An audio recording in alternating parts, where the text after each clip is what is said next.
TTP के बढ़ते आतंक ने पाकिस्तान की सुरक्षा व्यवस्था की पोल खोलकर रख दी है। खैबर पख्तूनख्वा में 17 आतंकी ढेर हुए हैं। खैबर पख्तूनख्वा में 17 टीटीपी आतंकियों के मारे जाने से पाकिस्तान की सुरक्षा विफलताएं फिर से उजागर हो गई हैं कि किस तरीके से पाकिस्तान में सिक्योरिटी के जो इंतजाम किए गए हैं वो अब काफी नहीं हो रहे हैं। बन्नू जिले में 2 अलग अलग अभियानों ने दिखाया कि आतंकी नेटवर्क कितना मजबूत है और सरकार उन्हें रोकने में लगातार अनसक्सेसफुल हो रही है, असफल हो रही है। पाकिस्तान के खैबर पख्तूनख्वा में एक बार फिर से आतंकी गतिविधियों का जाल सामने आया, जिससे कि देश की सुरक्षा व्यवस्था की विफलता उजागर हो गई। बन्नू जिले में टीटीपी आतंकियों की मजबूत मौजूदगी और लगातार हो रही मुठभेड़ों ने यह साबित कर दिया कि पाकिस्तान अपनी ही जमीन पर फैल रहे आतंक के खिलाफ प्रभावी रणनीति बनाने में नाकाम है। 17 टीटीपी आतंकियों का मारा जाना इस गहरी जड़ें जमा चुके आतंकी नेटवर्क का संकेत है।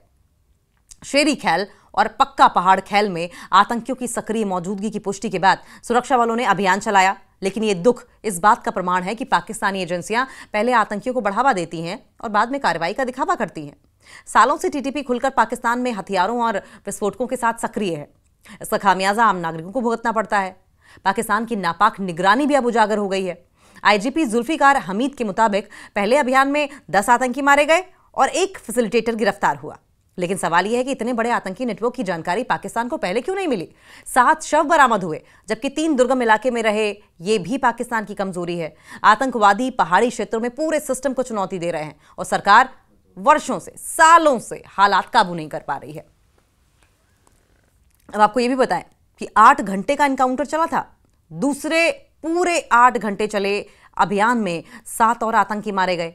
पाकिस्तान का दावा है कि पाकिस्तान दावा यह करता है कि सुरक्षा बलों को कोई नुकसान नहीं हुआ, लेकिन असलियत यह है कि टीटीपी की बढ़ती शक्ति और लगातार जारी हमलों ने पूरे क्षेत्र में अस्थिरता फैला दी है।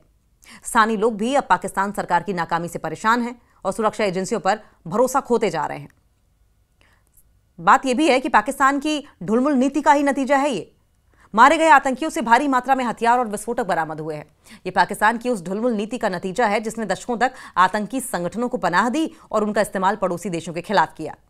अब वही संगठन पाकिस्तान में ही सिर उठा रहे हैं और सुरक्षा तंत्र को चुनौती भी दे रहे हैं। और एक और बड़ी नाकामी है जो बेनकाब हुई अब की बार। अबशार चौक बन्नू में 10 किलो का बम मिलने और उसे निष्क्रिय करने की घटना यह साफ दिखाती है कि पाकिस्तान आतंकियों के जाल को खत्म नहीं कर पा रहा है। घी के डिब्बे में छिपाया गया बम एक बड़े हमले की साजिश का हिस्सा था, जिसे समय रहते रोका गया। लेकिन यह खतरा हर बार टलना पाकिस्तान की असफलता का प्रमाण है। यह सफलता का प्रमाण नहीं है। अब सवाल वही है कि जो बोओगे वही काटोगे। लगातार जिस तरीके से पाकिस्तान की ओर से आतंकियों को पनाह दी जाती रही, और आतंकियों को पनाह इसलिए दी जाती रही जिससे कि पड़ोसी देशों में, चाहे वो अफगानिस्तान हो चाहे हिंदुस्तान हो, वहां पर आतंक मचाया जा सके, फैलाया जा सके। अब वही आतंकी हैं जो कि सर पर तांडव कर रहे हैं पाकिस्तान के। और पाकिस्तान की तमाम इंटेलिजेंस इनपुट्स हों, खुफिया एजेंसियां हों, सिक्योरिटी के तमाम इंतजामात हों, सबको धता बता रही है। उम्मीद है कि पाकिस्तान को अब कुछ समझ में आएगा, लेकिन पाकिस्तान है कि सुधरेगा नहीं सुधरेगा कुछ मालूम नहीं।